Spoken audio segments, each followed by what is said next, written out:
बसलेले आहात, असं काय कारण आहे की तुम्हाला आमरण उपोषण करावं लागलं?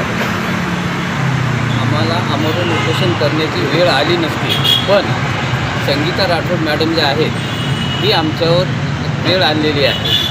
आमचं म्हणणं त्यांना असं होतं की तहसीलदार साहेबांनी ऑर्डर केली कुळाची, कूळ नाही यांचं आणि यांनी खरेदी घेतलेली प्रॉपर्टी आहे, याला कूळ लागत नाही म्हणून सांगितले. त्यानंतर त्यांनी समोरची पार्टी जी आहे ते दुःखी होऊन SDMकडे अपील केले. अपील केल्यानंतर SDM साहेबांनी त्यांचं अपील फेटाळून लावलं आणि तहसीलदाराचा निर्णय कायम ठेवला. मग त्यानंतर त्यांनी पुन्हा दुःखी होऊन महान आपले जे सामान्य प्रशासनाचे मॅडम आहेत संगीता राठोड यांच्याकडे अपील केलं आणि या महान अभ्यासक मॅडमनी असा निर्णय दिला की तहसीलदारांनी जो निर्णय दिला होता तो निर्णय रद्द करून त्याच्यावर फेरविचार सखोल चौकशी करून निर्णय द्यावा म्हणतात. तर अगोदरच तहसीलदार साहेबांनी सखोल चौकशी करून निर्णय दिलेला आहे.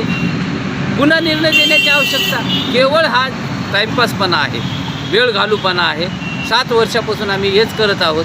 अपीलमध्ये जा म्हणतात, माझी एक वेळेस सही झाली, अपीलमध्ये जा. अपीलमध्ये जाऊन आम्ही करायचं काय? तुम्ही तहसीलदारकडे पाठवलात, तहसीलदार पुन्हा तेच रिझल्ट देईल. पुन्हा जे आहे ते त्यांनी याच्याकडे SDMकडे अपील करतील, पुन्हा जे आहे ते त्यांनी SDM फेटाळून लावतील, पुन्हा तुमच्याकडे येईल, पुन्हा तुम्ही तहसीलदाराकडे जा म्हणता. आम्ही आयुष्यभर हेच करायचं का? नेमकं अपील कशासाठी करणार आणि तो मसला काय होता? अपील आम्ही करणारच नाही सर. हे सर्वे नंबर जे आहे 7 होता आणि गट नंबर त्याचे 2 गट पडलेत, 25 आणि 27. 24 आणि 27. 24 आणि 27. मग जे आहे ते 24 आम्ही जे खरेदी घेतलेली जमीन आहे आमच्या वडिलांनी 1966ची खरेदी आहे आणि फेरबी 24 एकरचा झालेला आहे. फेरबी 24 एकरचा झालेला आहे. आणि यांनी जे आहे ते कुळामध्ये जमीन ज्या म्हणतात यांना कुळामध्ये ऑलरेडी 24 एकर मिळालेली आहे. कोण मागतंय कुळामध्ये? 44 एकर मिळालेले. कुळामध्ये जमीन कोण मागतंय? हे आपलं राठोड नाही धनाजी चव्हाण, उदा धनाजी चव्हाण व्यवस्थित सांगा. त्यांचे वारस. त्यांचे वारस मागतात. तुमचं त्यांचं नातं काय? काही संबंध नाही. काही संबंध नाही, दूरदूरवर संबंध नाही, दूरदूरवर संबंध नाही. आणि त्यांची इतर अधिकारामध्ये नोंद आहे की 118 एकरवर जिल्हा अधिकारी जे सामान्य प्रशासनाचे आहेत संगीता राठोड यांच्याबद्दल बोलताय का? त्यांच्याबद्दल बोलतो. मग यांनी अभ्यास काय करून डिसिजन दिला? यांनी ह्या पदावर आहेत, पदाचा गैरवापर केला नाही का? तर तुम्हाला त्यांचा निर्णय मान्य नाही का? मान्य नाही बिलकुल. त्यांचा निर्णय मान्य असल्यामुळे तुम्ही आमरण उपोषणाला बसले. यस, मनमानी निर्णय. मनमानी निर्णय द्यायला सर काही पण त्यांचा काही संबंध नाही. काही संबंध त्यांना नाही. सर्वे नंबर 5 मध्ये कूळ लागलेला आहे आणि सर्वे नंबर 76 मध्ये कूळ लागलेले आहे 24 एकर 48 एकरचं आणि 118 एकरमध्ये अजून कुळात नाव आहे त्यांचं. म्हणजे असे 12 गटामध्ये 200 एकरमध्ये कूळ आहे. म्हणजे ते का सरकारचे जवाई आहे का? आम्ही खरेदी केलेली 1966मध्ये ती जमीन रद्द करून मॅडम म्हणते की तहसीलदारकडे जा आणि तहसीलदारने ऑर्डर केलेले 2024मध्ये तो ऑर्डर कॅन्सल करा म्हणते आणि SDM साहेबांनी सुद्धा आदेश केलेले तो कॅन्सल करा. भूमी अभिलेखनी ऑर्डर केलेले तो कॅन्सल करा. म्हणजे हे पदावर आहे म्हणून का हे राजा झालेले का?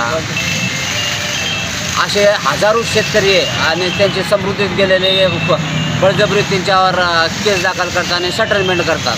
आणि तुम्ही शासनाची किती वेळेस पत्र व्यवहार केला? मी कमीत कमी आज 9 वर्षापासून पत्रव्यवहार चालू आहे माझा. आणि समृद्धीचे पैसेसुद्धा तक्रार देऊन त्यांनी रोखलेले. समृद्धी आता फुटायला आलेले तरी बी मोबदला मिळालेले नाही. आणि बळजबरीच कोणाच्या जमिनीवर हे करतात आणि पैसे रोखतात आणि बादमध्ये सेटलमेंट. दिशा काय राहील आंदोलनाची? आमची आंदोलनाची दिशा आहे सर. आम्ही 12 तारखेला बसलो, 14 तारखेपर्यंत त्यांना वेळ दिलेला आहे. कालावधी दिल्यानंतर जर समजा त्यांनी आमच्याशी संपर्क साधून त्यांचा निर्णय काय आहे ते आम्हाला जर नाही सांगितले तर आम्ही 15 तारखेला आत्मदहन निश्चितपणे करणार. 15 तारखेला भारत स्वातंत्र्याचा हे आहे, तर ही टोकाची भूमिका घेण्यासाठी कुणी भाग पाडलं? नाही, आम्हाला कुणी भाग नाही पाडलं सर. संगीता राठोड जर समजा आमच्या बदल्यामध्ये त्यांनी जर आमच्यासारखा निर्णय दिला असता किंवा आमची रजिस्ट्री कॅन्सल करायची असती त्यांनी तर आम्ही अपीलमध्ये गेलो असतो. संगीता राठोड ह्या जाणून बुजून आता त्यांचं आणि समोरच्या पार्टीचं काय झालं संगनमत आम्हाला माहिती नाही, पण त्यांच्याशी काहीतरी काळबेरं झालेले आहे हे एवढं लक्षात येते. अन्यथा त्यांनी आमची रजिस्ट्री कॅन्सल करून त्यांच्या फेर करा म्हणावं, त्यांना कुळामध्ये द्या म्हणावं जमीन जमा असेल तर.